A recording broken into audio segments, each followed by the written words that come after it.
Here tonight with Winter High School head football coach Dan Aaker. Coach, you wrapped up a great regular season last Thursday night in Wagner with a 62-12 win over the Red Raiders. The offense was really clicking in the second quarter, and you were able to move the ball both through the air and on the ground. What are a couple positives that you took from that game? Well, I think we did have a pretty good balance there. Since Parks game, we've been trying to, we've been working on some offensive things. We haven't really necessarily showed a lot of it yet, but I think it's options we may need down the road as we get a little tougher and teams are really focused on a run game. I think we can get some little better balance there.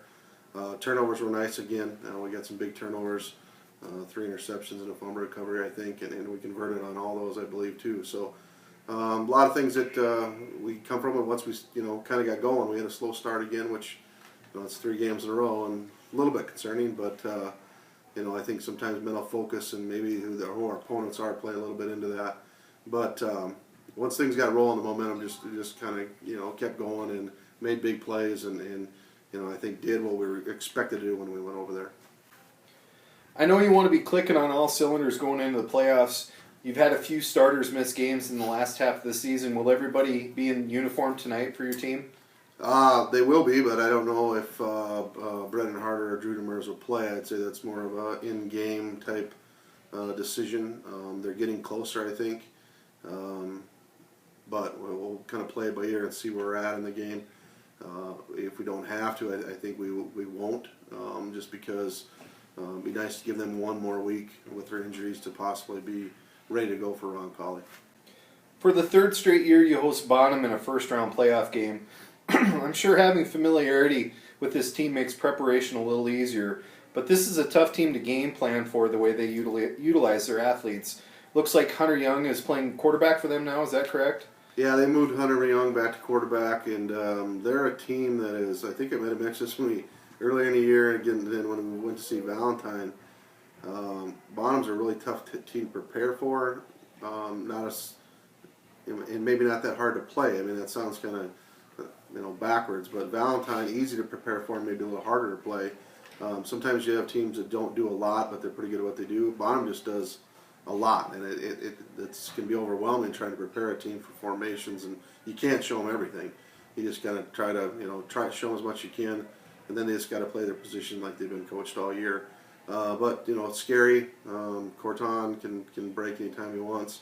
I think they moved Young back to quarterback just to get the little action going with Corton and Young together. So both those guys are really good athletes, and just like the first time we played them, big plays is huge. We got to prevent the big play. Important for everybody to stay home. They like to utilize their reverses and counters and double and triple reverses. You just never know what to expect. Exactly right. This game will be a real test for your line as the Cavaliers seem to really attack us up front and key on guards and pulls following and whatnot. Are you pleased with the maturation as the season has moved on with your offensive and defensive lines? Yeah, I really am. I think we would. The younger guys that started early in the year and get a lot of playing time. We don't really look at them as sophomores and juniors anymore with a full season under their belt, and they're playing that way. The line of scrimmage will be big tonight again. I thought we got the best of them last time, and that and big plays I think is obviously the key when you play Bonham.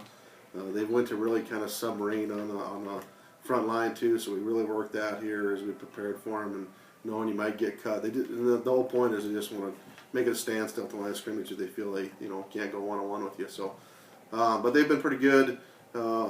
Traditionally, they're just physical, hard-nosed, and they really play low, and that's a lot of teams don't play that way, but they take you out the legs, whether you're blocking or at the line of scrimmage, and those are things that we got to be ready for. Regular season really provides you kind of a set schedule as far as a school day and Friday games. How do you handle practices as your season hopefully continues with no Friday school and games on different days? We, I guess the nice thing is this isn't our first go around with playoffs, and as a staff, I think we've gotten better as the years went on of how to maybe prepare the best we can. Right now, it's really a mental game. Try to get them mentally as focused as they can, knowing tendencies of teams. There's not a lot of changes you're going to make. You may add a wrinkle here and there, but it's really coming down to what you've been teaching them all year. There's a fine line between contact and not enough and too much, especially if you got a few injuries. That's always a balancing act. We still hit in our team periods, and I think that helps us, but you always risk of an injury there. But, we just trust with our gut and what's going to help us in the past, and with a good combination of rest and focus at the same time. Last question. I think it's fair to call you a veteran coach now. There's a lot of pressure, but the playoff season is a lot of fun for you and your staff as well. Is that right, Coach? One, yeah. I mean, I'm referred to as a veteran now. I guess I must be getting up there, but the great time of year. There's so many things that I like about my job, but when you get to playoffs, the excitement, knowing that could be your last game every time, but the matching wits and the preparation in short time, and we make a promise to our players day one that as a staff we're not going to get outworked, and we truly believe that and try to do that game in and game out, and part of that is when you get to this stage is preparing for good teams, and so that elevates a little bit, but that to me that's the fun part of it. I like that preparation, I like the building up for a game, and the short time even makes more pressure, and you feel like you're working a lot, but it doesn't feel like work at the same time. So really like this time of year, and it's fun for everybody, the players, the coaches, the fans, and we just hope to extend it as long as we can. I agree. I appreciate your time. Good luck tonight, Coach.